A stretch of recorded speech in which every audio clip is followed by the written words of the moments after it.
Magandang araw mga kaibigan. Bigyan natin ng reaction, opinion itong post ng Hello Pinas. Title, Mas Mabigat, Susunod na Hearing. Inaasahang magiging mas matindi at mas mabigat ang mga ilalahad na ebidensya sa pagpapatuloy ng impeachment proceedings laban kay Vice President Sara Duterte sa Kamara.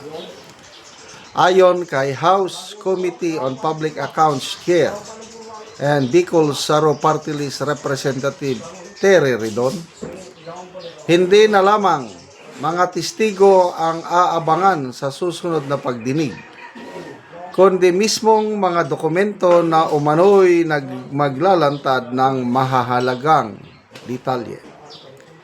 Dagdag pa ni Ridon, ang mga susunod na hearing ay tututok sa mas konkretong ebidensya na inaasahang magpapalinaw sa mga isyong kinakaharap ng Vice Presidente.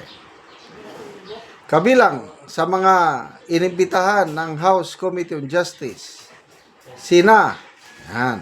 dating Senador Antonio Trillanes upang talakayin ang isyu ng umano'y unexplained wealth ng pamilya Duterte at si Ombudsman Jesus Crispin Remulla kaugnay sa Statement of Assets, Liabilities, and Net Worth ni BP Sara. Okay, sige. Exciting kung ganon. Kung assets and liabilities, yung SALN, ang pag-uusapan, palagay ko, wala tayong dapat ikabahala.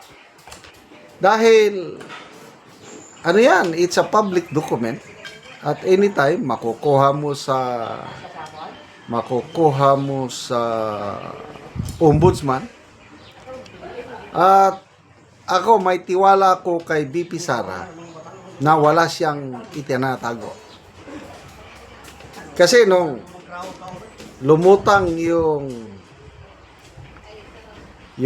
isa sa mga grounds ng impeachment ay yung unexplained wealth, lantaran nang nagdeklara si BP Sara na kung mapapatunayan ninyo na meron akong unexplained wealth, ay magre-resign ako kaagad.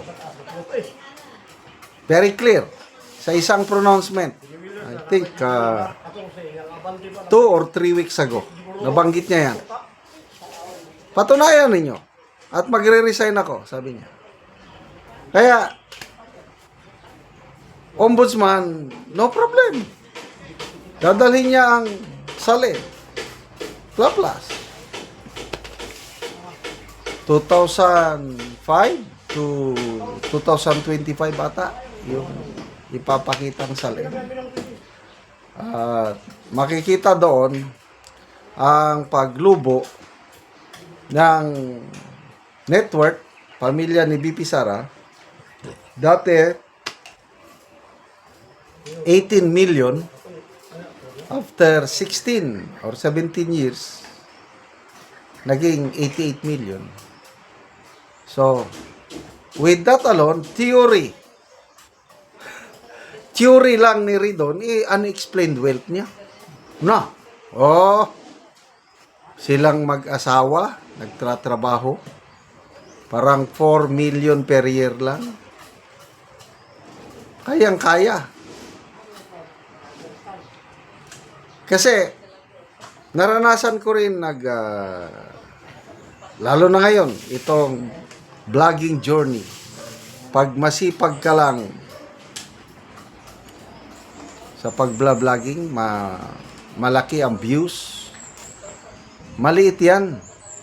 Yung mga sikat na mga vlogger, maliit yung income na yan, yung 4 million per year. Maliit. Money lang yan sa mga big time vlogger. Malaki ang sweldo sa YouTube Kasi parang mas maliit ata ang income sa Facebook. Kaya hindi ako nag-ano sa Facebook, dito lang sa YouTube. Kaya ako hindi ako kinakabahan, Salen. Maliban na lang kung napuwersa nila ang BIR at saka bangko. Yung income tax returns ni BP Sara, na yan ang focus ng petisyon sa Regional Trial Court. Nagsampa ng kaso ang husband ni BP Sara na pigilan. Kasi hindi pa napapanahon ngayon dahil wala pang trial eh. Lalo na yung bank records ni BP Sara, hindi pa ngayon napapanahon. Pagdating na ng trial, yung impeachment court, mga senator judges, sila lang makapag-decide na padala ng order sa bangko para i-present ang bank records ni BP Sara. So ano ang pre-present ni Trillanes? Ang tagal niya nang nagpre-present yan, yung mga bank accounts daw ng mga Duterte. Nagpresent na siya nung basta malala ko, a few weeks before 2016 election, nagpresent na yan, si Trillanes. Kung yun lang din ang i-present niya, wag na lang.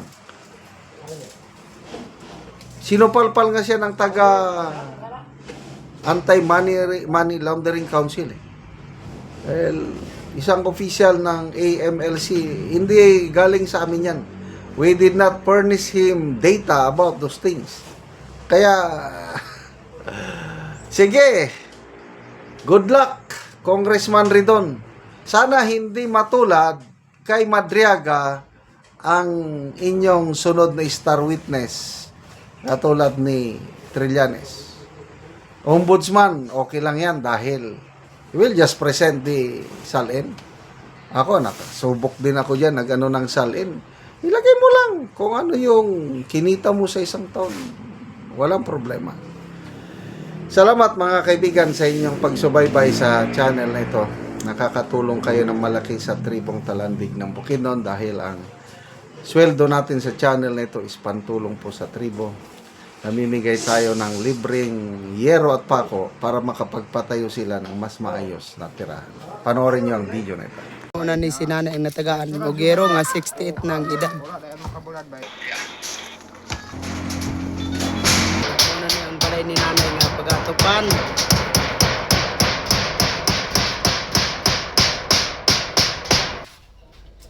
So muna ni ang mga anak ni nanay nga nitabang siya kay si nanay usa naman siya kabalo.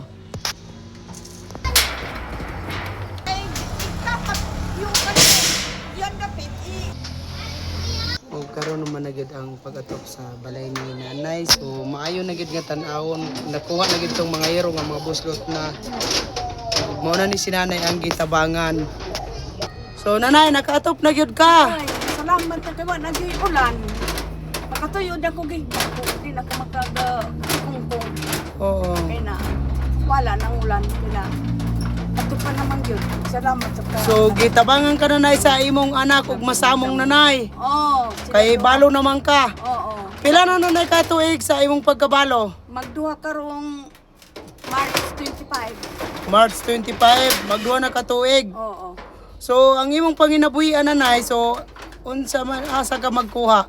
Paningkamutan lang na ko kuna ay akong kuanan nga ihatag sa akong mga anak. Kasaligra ko sa akong mga anak. Gasaligra ka sa imong mga anak. Oh, bata. Tungod man ko sa akong sakit na blood. Tungod sa imong sakit nga high blood. Oh, dili ko pakabuad kayo mo init. Oo. So maayo na gid nanay, dili na makatulog na ka og tarong. Tulog na, makatuyod na ko di na magtikungkong. Oo. Salamat sa Ginoo. Ug ang nagtabang sa sinugsad dako paing salamat nako nga naagyaw pinakaluwas sa ako. Nawala gyapon ko sa ulan. Ano man ka matulog ko ani nga tikungkong ana manggo. Ani matulog ko. Daghang gyud kayong salamat ang nagkuan sa sin. Oo, so Iya kong gitabangan. salamat kayo nanay. Salamat po sa Ginoo, sa Krimen, sa Ginoo, bangan og sin. Oo. Salamat kayo sa nag Oo.